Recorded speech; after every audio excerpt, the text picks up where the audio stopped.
하나님 말씀은 사무엘상입니다. 사무엘상 2장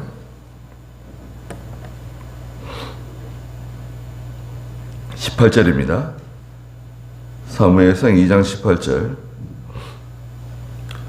제가 가진 성경은 335쪽인데요.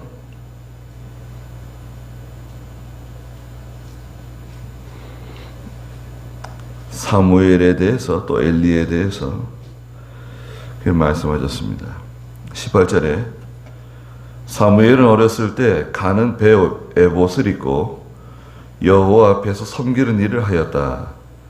그의 어머니가 매년 그의 남편과 함께 매년제를 드리러 올라갈 때마다 그를 위하여 작은 겉옷을 만들어 그에게 갖다 주었으니 엘리가 엘가나와 그의 아내에게 축복하여 말하기를 여호와께서 당신에게 이 여자를 통해 다른 자손을 주셔서 여호와께 바쳐드린 자를 대신하게 하시기를 원합니다 라고 하였고, 그들은 자기의 집으로 돌아갔다.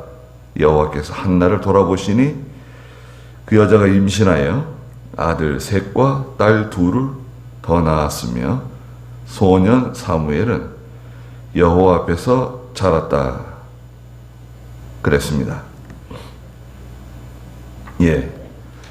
사무엘이 그 어머니 젖을 떼고 나서 이제 아버지 엘가나와 어머니와 함께 성전에 올라가서 사무엘을 엘리 대제사장에게 맡기게 되죠. 그래서 도대체 몇 살 때 아이를 데려갔을까? 그 1장 24절에 보면 이제 아이가 젖을 떼었을 때, 그렇죠? 아이가 젖을 떼었는데 유대인들은 보통 2살에서 3살이 젖을 땐대요. 보통 일반적으로 유대인들은 2살에서 3살에 젖을 떼고, 젖을 떼면 가족들이 축하 파티를 하는가 봐요. 축하 의식을 이렇게 해주고, 그럼 아무리 늦어도, 그죠? 젖을 아무리 늦게 떼도 5살까지는 젖을 떼지 않았을까?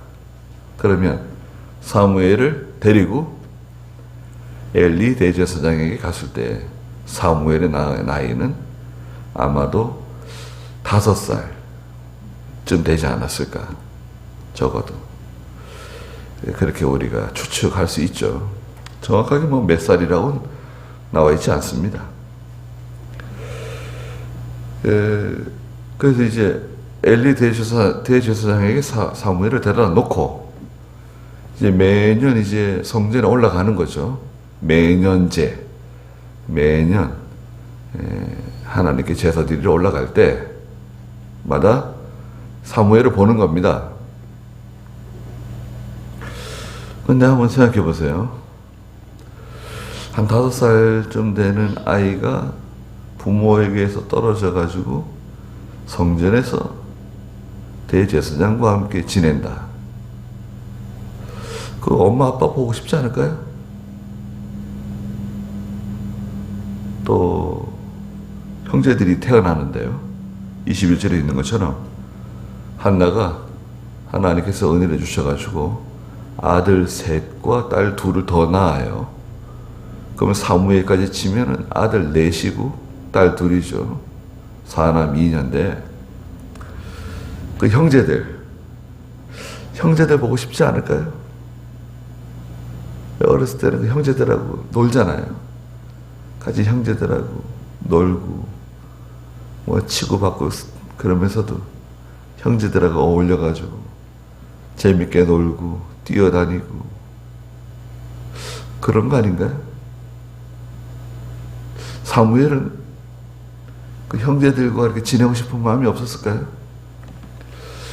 가만히 이렇게 생각해 보니까 좀 그런 생각이 좀 들더라고요. 사무엘은 엄마가 보고 싶지 않았을까? 아빠가 보고 싶지 않았을까? 보고 싶을 때는 어떻게 했을까? 동생들이 보고 싶지 않았을까? 동생들도 아마 데리고 와서 보여줬을 것 같아요. 사무엘에게. 야, 내 동생이다. 첫째 동생이야. 둘째 동생이야. 내 여동생이야. 그러면서 엄마가 데려와가지고 보여줬을 것 같아요.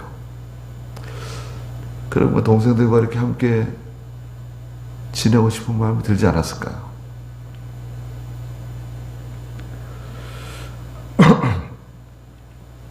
그런데 사무엘은 그걸 잘 이겨낸 것 같아요. 비록 나이는 어리지만 믿음이 있어요. 사무엘은 믿음이 있고 또 그걸 잘 통과할 수 있는 그런 준비가 잘 된 것 같아요. 하나님께서 그런 마음이 이렇게 잠깐 왔다가도 그 마음이 이렇게 그게 맺히지 않게 그게 뭐 서글프고 서럽고 그립고 뭐 그러면 그건 힘든 거죠. 그러면 하나님이 못해요.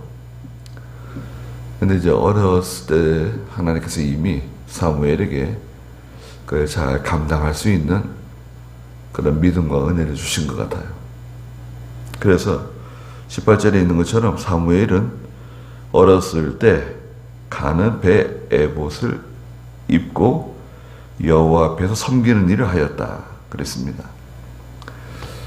가는 배 에봇은 제사장이 입는 옷이에요. 가는 배 에봇. 뒤에 28절에도 보면 28절 한번 읽어주시겠어요? 그러므로 저도 이 아이를 28절. 내가 그를 이스라엘 모든 지파 가운데서 내 제사장으로 선택하여 내 제단 위에도 제사 드리고 분향하게 하며 내 앞에서 에봇을 입게 하였고 내가 이스라엘 자손의 모든 화제를 내 조상 집에서 주었는데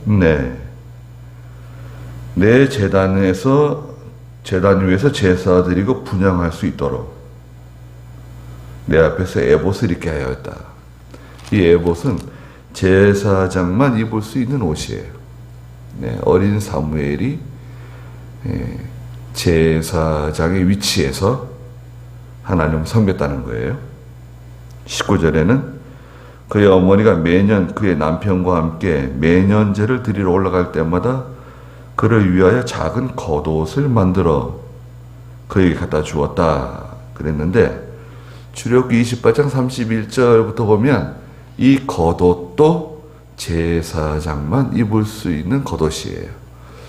그래서 이제 엄마 되는 한나가 사무엘이 이제 성장하잖아요. 키가 크고 그런 걸 고려해가지고 매년 옷을 지어서 이제 갖다 준 거죠.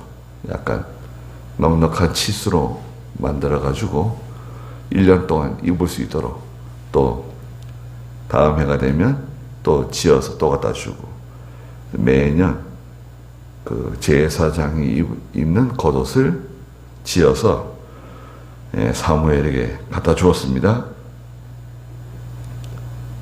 20절에 보니까 엘리가 엘가나와 그의 아내에게 축복하여 말하기를 여호와께서 당신에게 이 여자를 통해 다른 자손을 주셔서 여호와께 바쳐드린 자를 대신하게 하시기를 원합니다. 그렇게 기도해 줬습니다. 기도 어떤가요? 좋은 기도죠. 좋은 기도고 하나님의 뜻에 맞는 기도고 성경적인 기도예요. 또 제사장만이 해줄 수 있는 참 좋은 기도입니다. 한나의 믿음을 보고 또 엘가나의 믿음을 보고 엘리 대제사장이 위에서 기도해 줬어요.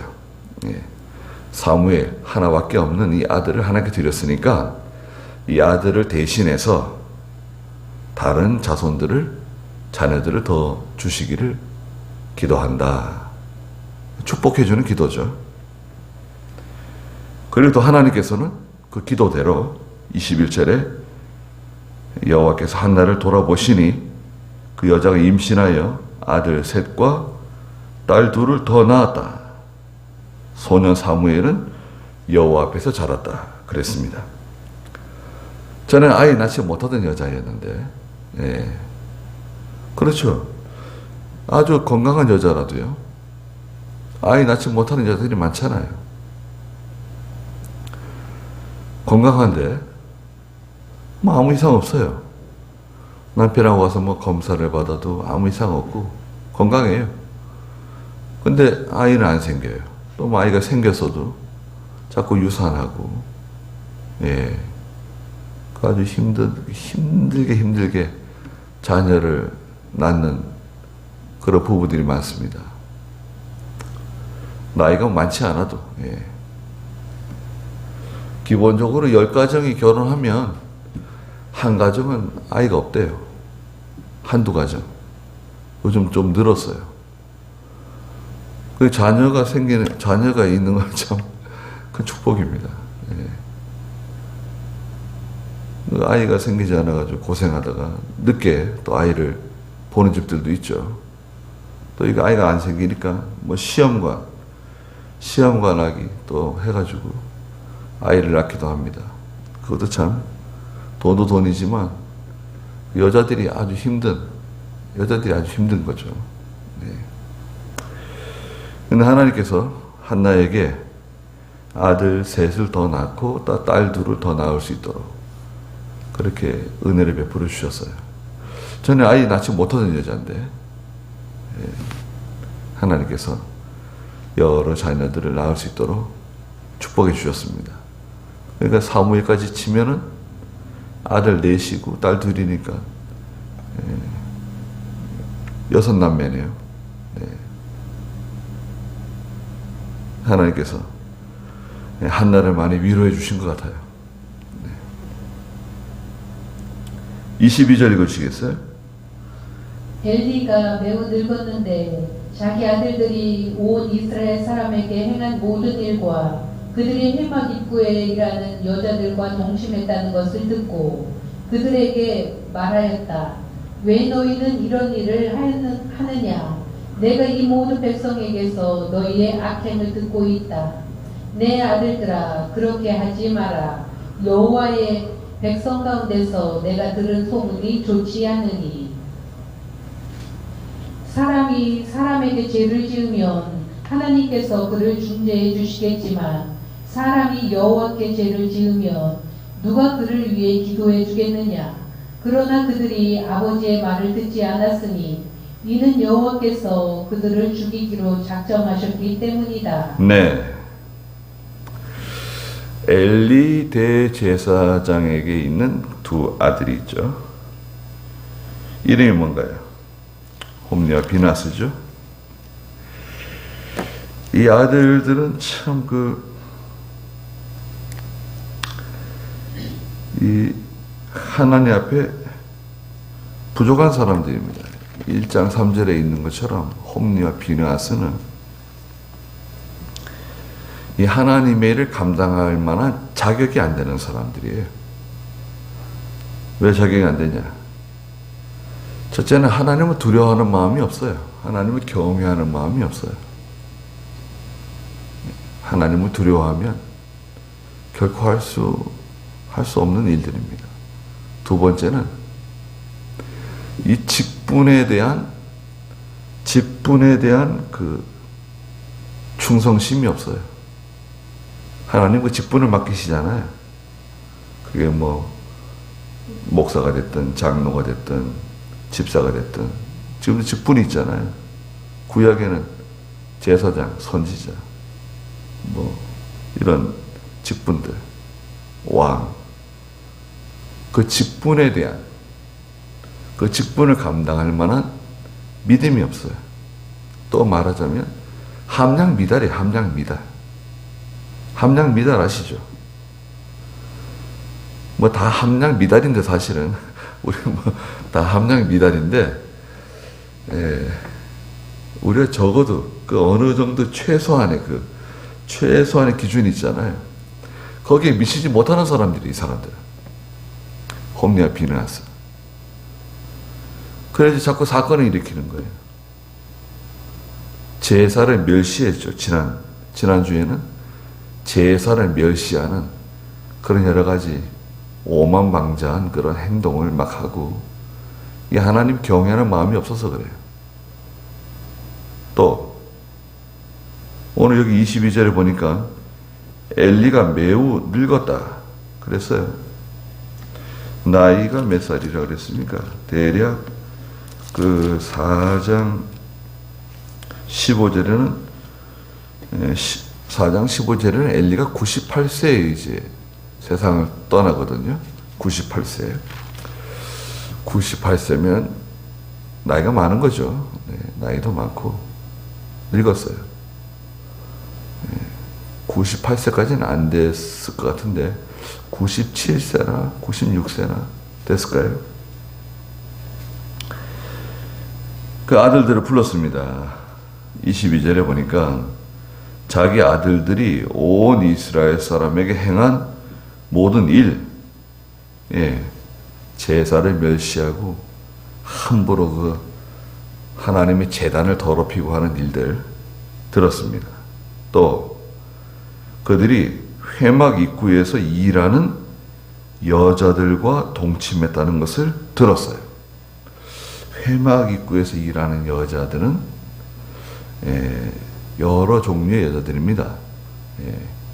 여러 종류의 여자들이고, 그 여자들은 단기간, 짧은 기간 동안 성전에서 일하는, 하나님께 서원하고 짧은 기간 동안 성전에서 일하는 여자로부터 시작해서 평생 남은 여생을 하나님의 성전에서 봉사하는 그런 여러 종류의 여자들이 성전에서 봉사하고 있었던 것 같아요. 또 이 여자들이 처녀다, 처녀가 아니다, 그런 말씀 하지 않으셨어요. 어쩌면 처녀가 아닌 것 같아요. 그런데 자기 아내가 아니죠. 자기가 아내가 아닌 다른 여자들과 동침한 겁니다. 그것도 하나님의 성전에서 일하는 여자들과 동침했어요. 이래가지고 이제 이게 처음에는 드러나지 않았겠지만 점점 시간이 지날수록 소문이 나죠. 소문이 납니다. 이거 감추지 못해요. 드러납니다. 우리가 뭐 예수 믿기 전에 세상에서 살아갈 때 너 그때 그랬지 않았냐?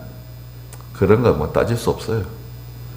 예수 믿기 전에 뭐 어떻게 살았는지 그런 것까지 일일이 뭐 다 조사하고 따져가지고 그 사람을 뭐 정죄하고 그 사람을 비난하고 심판하고 그런 거 없습니다. 기본적으로 예수 믿으면 하나님께서 다 용서해 주시잖아요. 다 용서해 주십니다. 근데 이제 문제는 예수 믿고 난 뒤에도 과거에 짓던 그 죄를 정리를 안 하고 계속해서 죄를 짓는 거. 예수 믿으면서 노름하고, 예수 믿으면서 음행하고, 예수 믿으면서 사기 횡령하고, 세상 사람이 짓는 거 똑같이 그런 죄를 짓고 살아가는 사람들. 난 자유다. 난 원래 자유인이었는데 예수 믿고 나니까 더 자유다. 죄를 다 용서해 주셨지 하나님께서 우리에게 자유를 주셨다 그러셨다. 이제 나는 완전히 자유다. 무슨 죄를 지어도 천국 간다. 또 아주 담대하게 죄를 짓는 사람들이 있어요. 또 죄가 드러났어도 부끄러워하지도 않아요. 부끄러워하지도 않고 얼굴에 철판 까는 거예요. 나하고는 아무 상관없다. 그건 내가 지은 죄가 아니다. 그건 헛소문이다. 그건 잘못 알고 그러는 거다. 자, 그러니까 엘리 대제사장이 아들들을 불렀어요.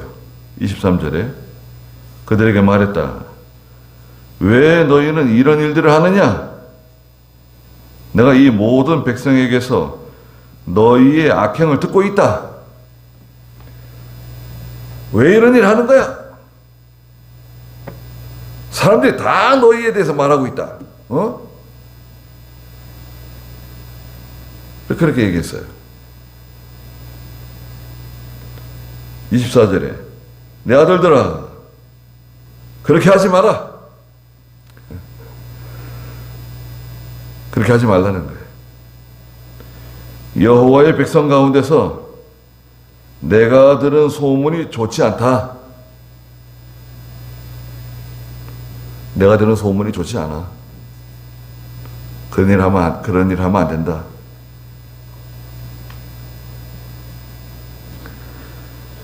이거 어떻게 생각하세요? 이렇게 책망하면 될까요? 아니, 지금 제사장의 아들들이 제사 지낼 때 하나님께 드릴 고기를 자기들이 막 건져서 먹고 막 가져다가 제일 좋은 부위를 자기들이 먹고 그걸 그렇게 하지 말라고 막 그러는데도 억지로 가져가고 또 이렇게 음행하는 사건까지 벌어지고 어떻게 책망하면 좋을까요? 이거 어떻게 책망해야 되나요? 이건 참 죽여도 시원치 않은데 어떻게 책망하면 좋을까요? 기도만 해줘요? 아들들을 위해서 기도해주는 거예요. 홈리와 비나스를 불쌍히 여겨주시옵소서.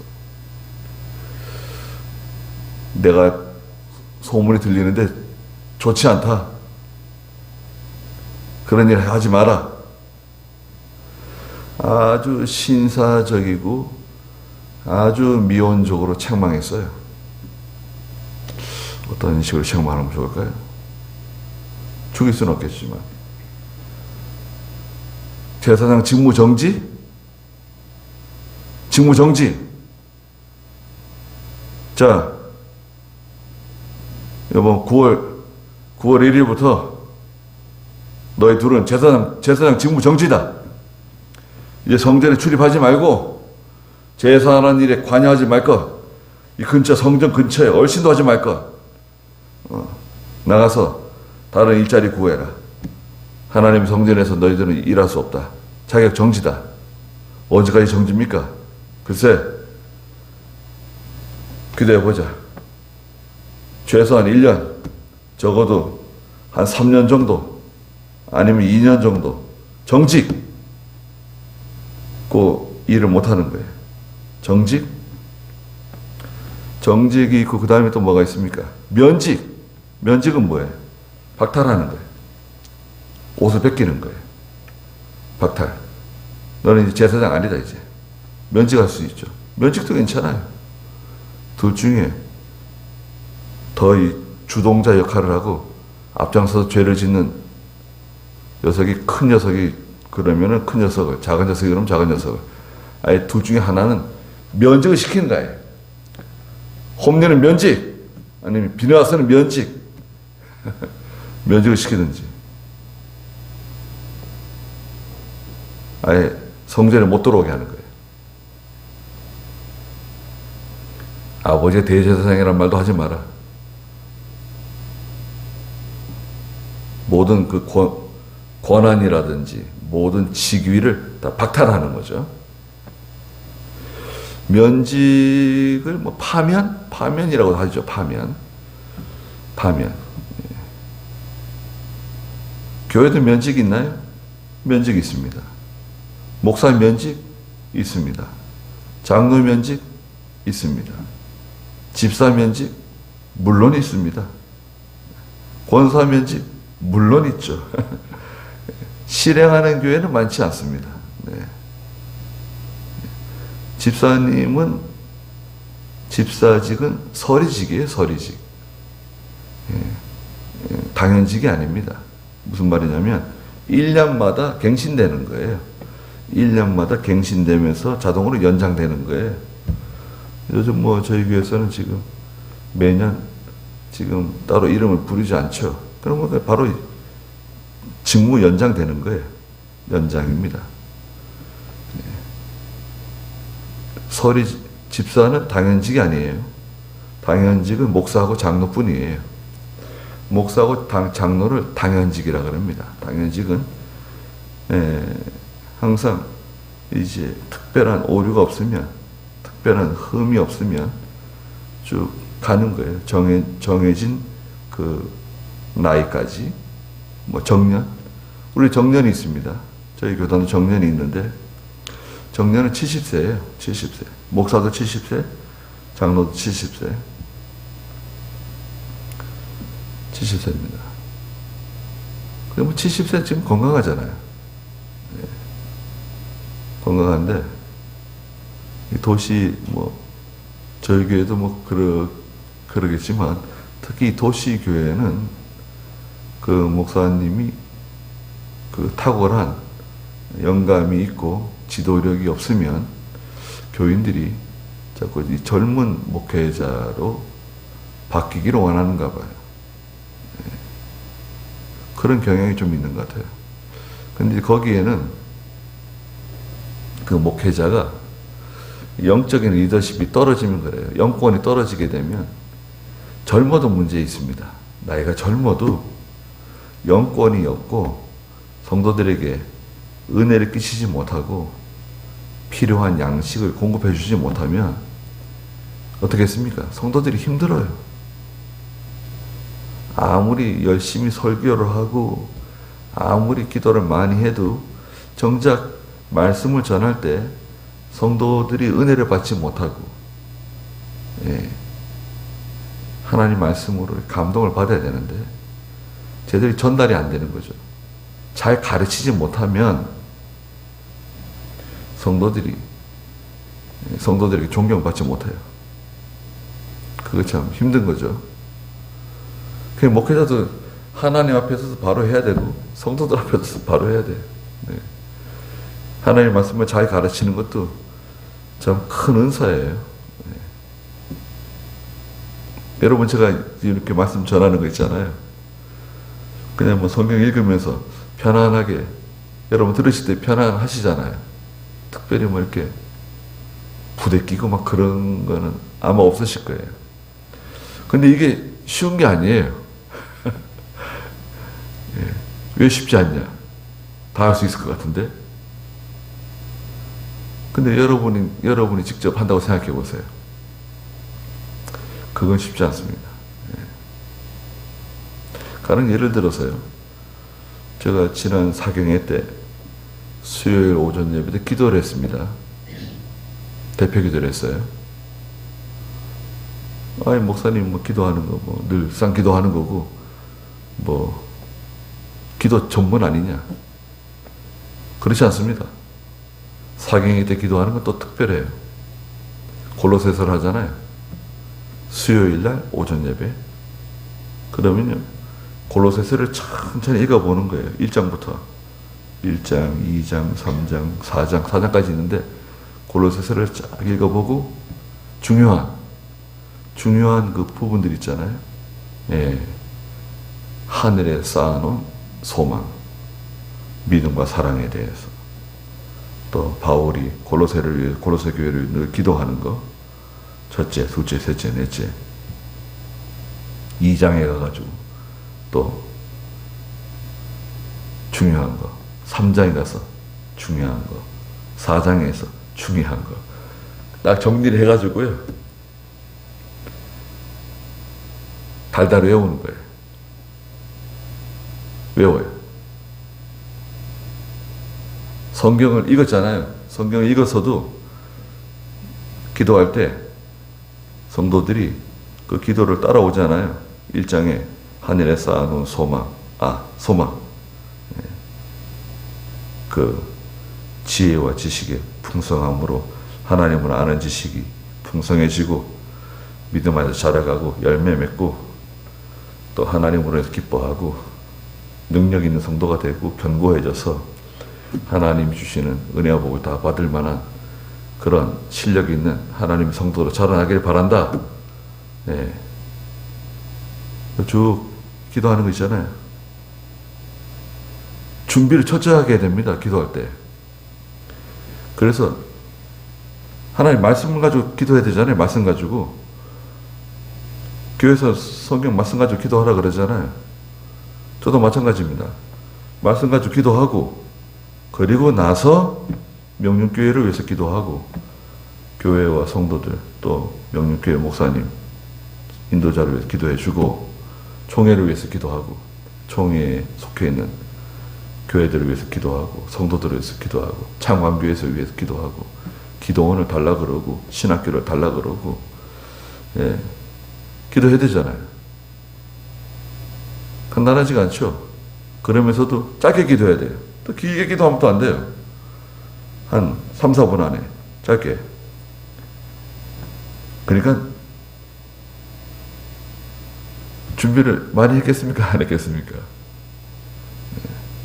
준비를 많이 할 수밖에 없어요.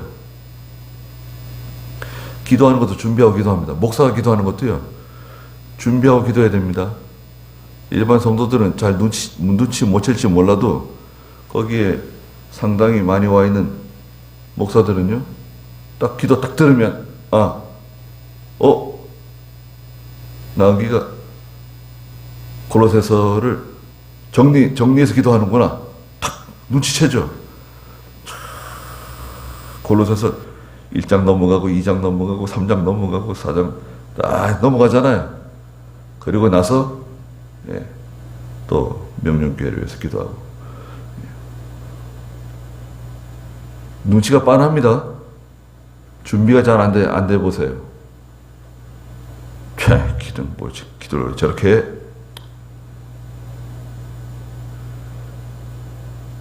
왜 저 사람은 기도를 저렇게 하는 거야? 딱 벌써 분위기가 안 좋습니다. 기도 잘못하면요 분위기 안 좋아요. 근데 기도했는데 같이 은혜 받잖아요. 기도 끝나고 나서 예배 끝나고 나서 나갈 때 다들 좋아합니다. 다들 좋아해요. 저한테 여러 사람들이 말했습니다. 같이 은혜를 받은 거죠. 하나님의 말씀으로. 간단한 게 아니에요. 수고를 해야 돼요. 그런데 이 홈리와 비나서 보세요. 이 사람들은 그런 그 준비가 안 돼 있는 거예요. 전혀 준비가 안 돼 있어요. 그리고 이 엘리 대제사장은 어떤 입장이냐? 하나님께서 엘리 대제사장에서 어떻게 판단하셨냐면요. 뒤에 가면요. 29절에 하나님께서 엘리 대제사장을 아버지를 책망하면서 말씀하셨어요. 29절 읽어보세요. 왜 너는 내가 내 처소에 관해 명령한 나의 제물과 예물을 밟으며 내 아들들을 나보다 더 중하게 여겨 내 백성 이스라엘의 예물 중 가장 좋은 것으로 너희 자신들을 살찌게 하느냐. 자, 이겁니다. 너는 네 아들들을 나보다 더 중하게 해야겠다는 거예요. 하나님보다 아들들을 더 사랑하는 거예요. 아들들을 더 위하는 거예요. 하나님보다. 너는 왜 나보다 네 아들들을 더 위하냐? 그것도 대제사장이라는 사람이. 하나님이 더 중요하냐? 네 아들들이 더 중요하냐? 아니 예배가 더 중요한 거야? 네 아들들이 더 중요한 거야? 왜 책망을 그런 식으로 하는 거야? 미온적으로, 신사적으로, 떨떠름하게. 아니 확실하게 책망을 해야 되지 않냐? 최소한 정직 1년, 2년 정직이 들어가야 돼. 정직. 직분 정지예요.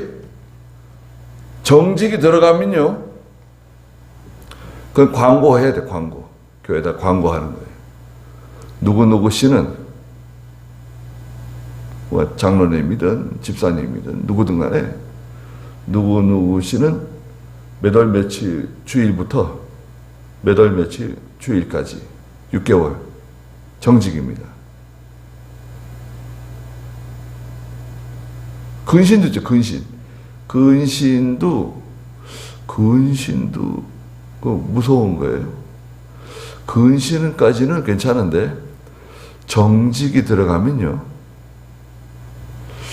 성찬에 참석 못할 수도 있어요. 성찬식에 참여 못해요. 정직을 받잖아요. 면직, 파면 뭐 받으면 성찬식에 한동안 참석 못해요. 면직이 되잖아요. 면직이 되면 평신도로 돌아가는 거예요. 평신도로. 과거에 뭐 목사였던 뭐 누구였든 간에 면직되면 평신도로 돌아가는 겁니다. 면직, 난 다른 교회 간다. 교회가 뭐 이 교회뿐이냐? 난 다른 교회 간다. 다른 교회 가면은 거기서는 뭐 목사님, 뭐 장로님, 집사님 불러줄 수는 있겠지만 그건 잘못된 겁니다. 왜 잘못된 거냐? 여기서 매였잖아요. 이 교회에서 매인 것은 이 교회에서 풀어야 돼요. 다른 교회에서는 그걸 못 풀어요. 하나님께서 여기서 매면 하늘에서 매이는 거예요. 여기서 풀면 하늘에서 풀리는 거예요. 여기서 풀어야 돼요. 풀 때는. 다른 데서는 못 풀어요. 자, 그러면 엘리가 왜 이랬을까요? 늙어서 그런가? 늙으면 뭐 분별력이 흐려지고 결정력이 약해지고 믿음도 좀 약해지고 그러는가요? 뭐 좀 그럴 수도 있는 것 같아요. 연세가 드시고 이러면 좀 마음이 좀 이렇게 약해지죠. 예. 마음이 왜 약해지죠? 연세 드신 분들은, 안 권사님, 나이가 드시면 마음이 좀 약해지나요?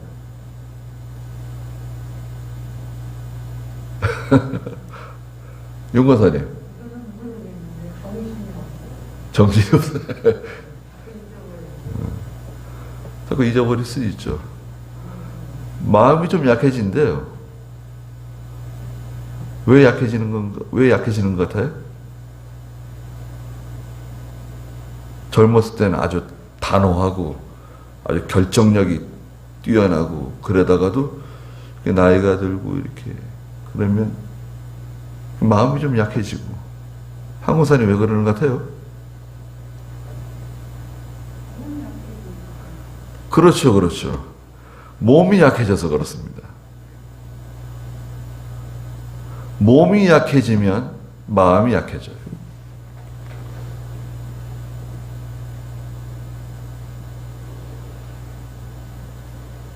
몸이 약해지면요, 마음도 약해집니다. 젊은 사람도 마찬가지예요. 젊은 사람이랄지라도 몸이 약해지면 마음이 약해져요. 정신도 흐려질 수 있습니다. 몸이 건강해야 돼. 몸이 건강하지 않으면 마음은 몸하고 연결되어 있어가지고요, 예, 마음이 약해질 수 있습니다. 엘리 대제사장은 뭐예요? 늙어서 그런 건가?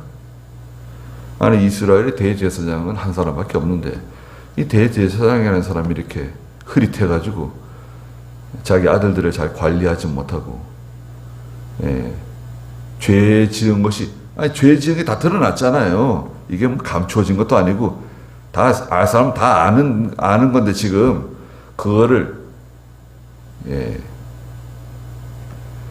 은책이란 거 있어요. 은책 아세요? 죄를 지었는데 잘못했습니다. 용서해 주십시오. 다시는 이런 죄를 짓지 않겠습니다. 그래? 너 매 10대 맞아야 되는데, 한 대만 때린다. 한 대만 맞고 요번 일을 용서해 준다. 다음에 또 이런 죄를 지으면 그때는 용서 안 한다. 한 대 딱 때리고 보내줘요. 그럼 이제 그거는 은책이라 그래요. 은책. 은혜스럽게 책망한다는 거예요.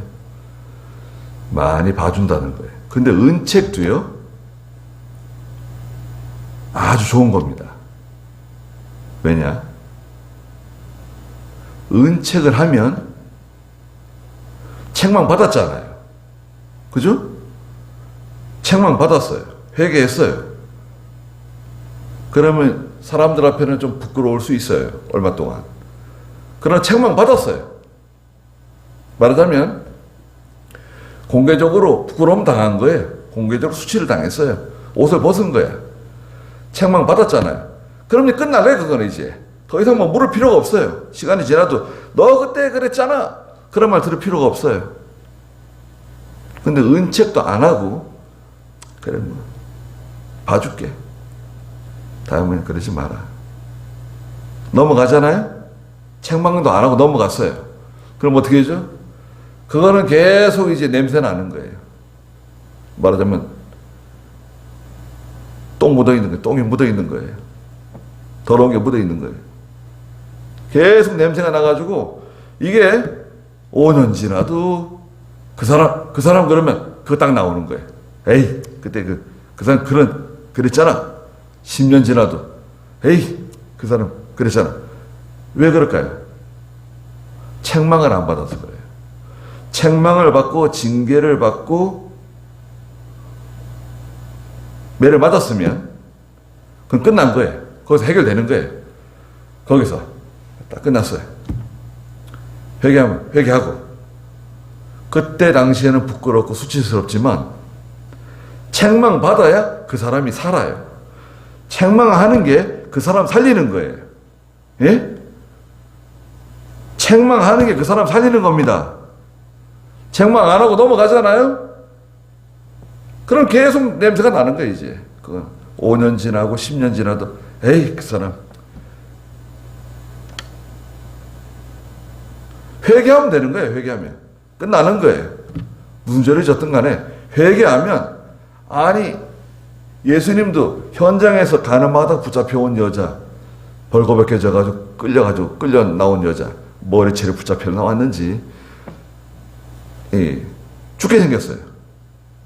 예수님 살려주셨죠?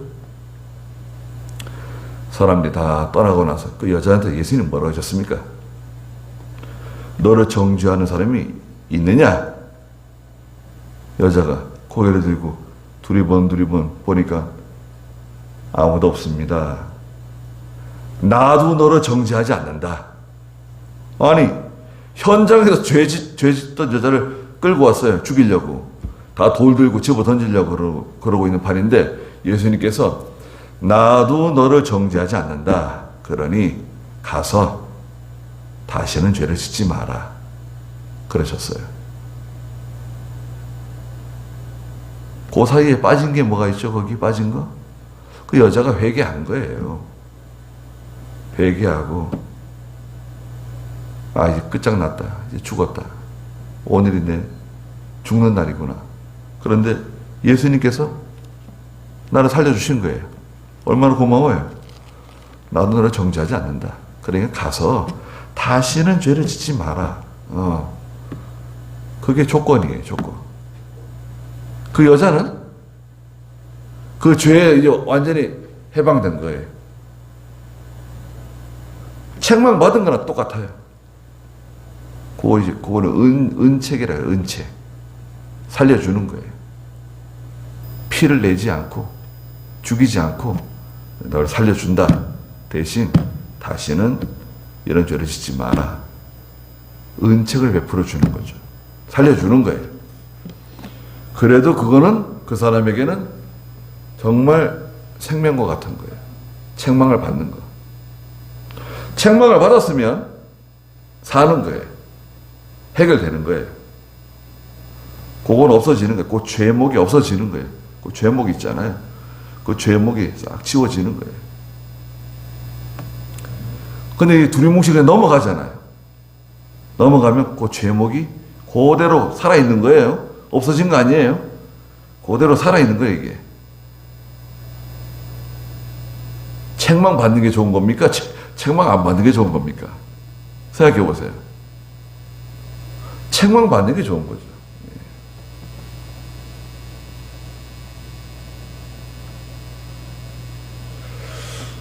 저도 이 목사님한테 가가지고, 아니, 목사님, 제가 뭐 좀 잘못한 게 있습니다. 고천기도원인데, 고천기도원. 고천기도원에. 목사님 좀 드릴 말씀이 있는데, 들어오라고. 다른 사람이 있으면 안 됩니다. 그래? 그럼 좀 이따 들어오라고. 다른 사람 다 가고 나서. 들어오라고. 뭐 할 말이 뭔가? 제가 뭐 좀 잘못한 게 있습니다. 뭔데? 얘기해보라고. 얘기 말씀드렸어요. 그런 일이 있었어? 다시는 그런 죄를 짓지 말라고!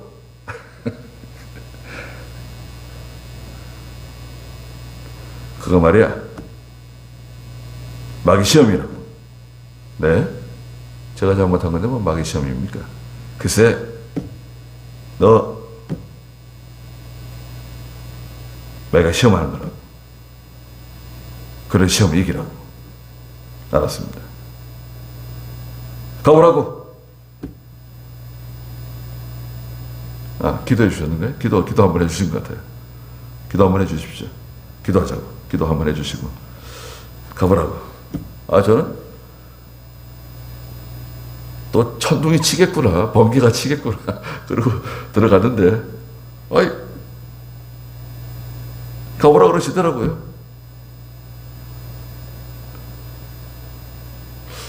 좀 감동을 받았습니다. 은책이죠, 은책.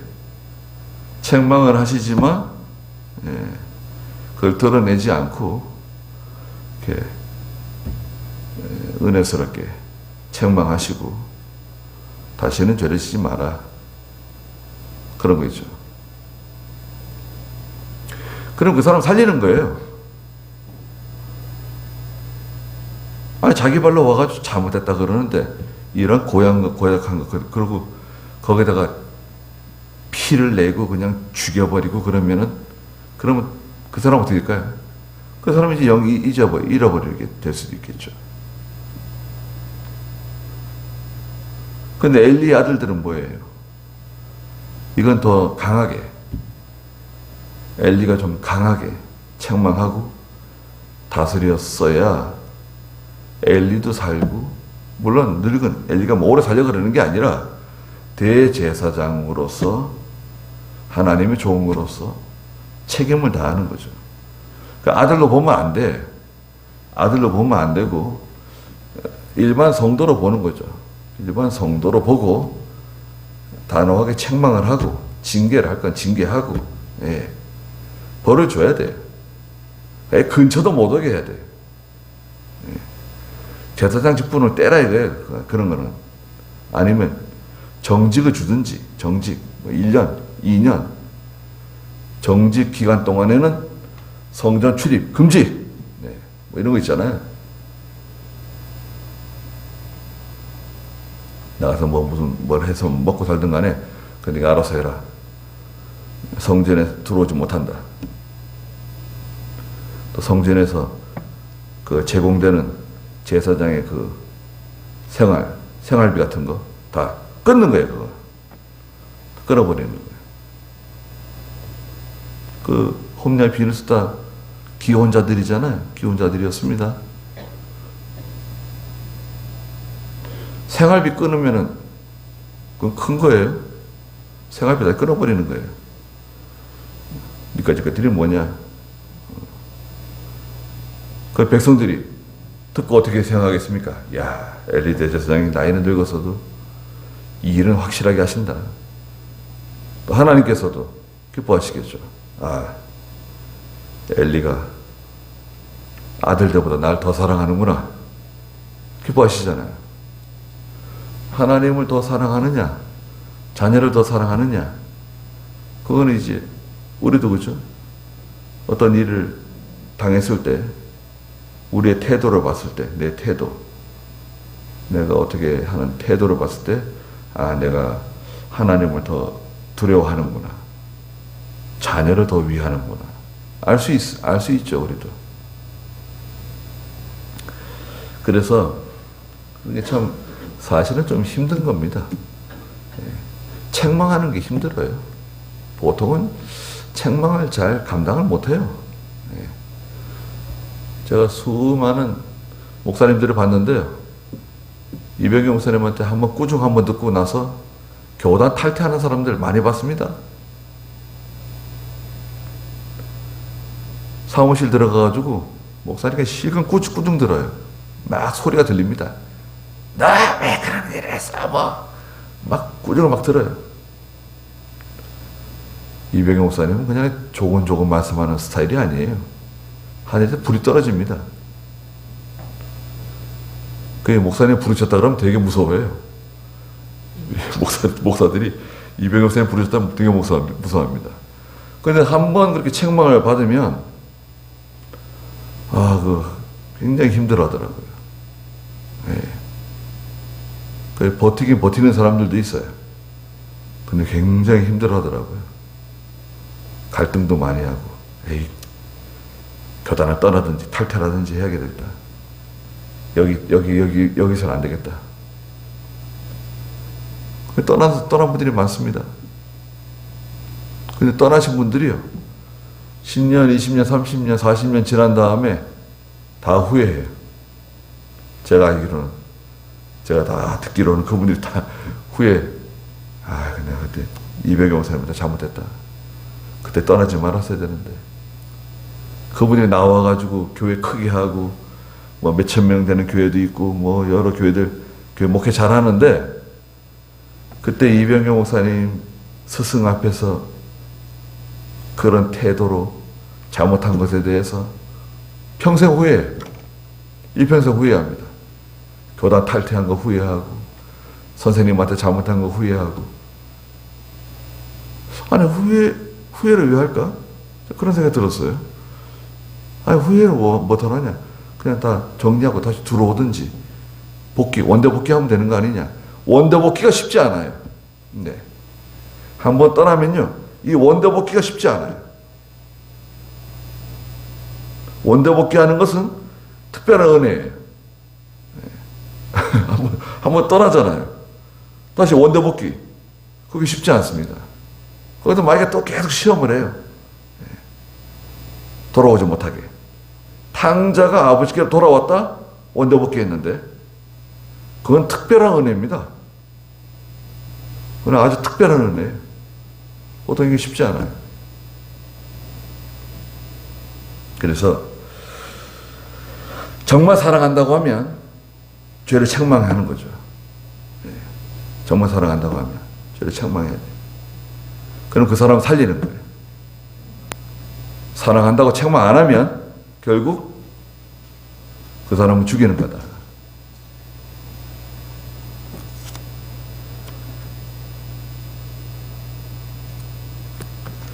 기도하겠습니다. 걸어가신 하나님, 엘리 대제사장이 홈리알 비느하스 자기의 두 아들들에게 미온적으로 아주 신사적으로 책망했습니다.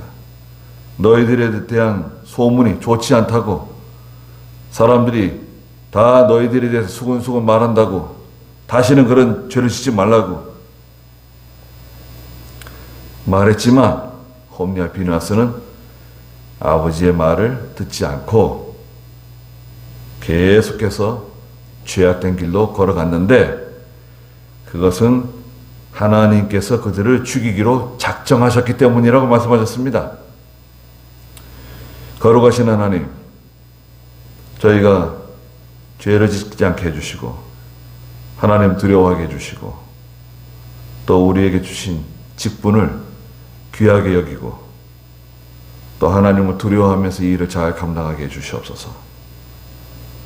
항상 하나님을 제일 위하는, 하나님을 제일 앞세우는 그런 저희의 믿음이 되게 해주시옵소서.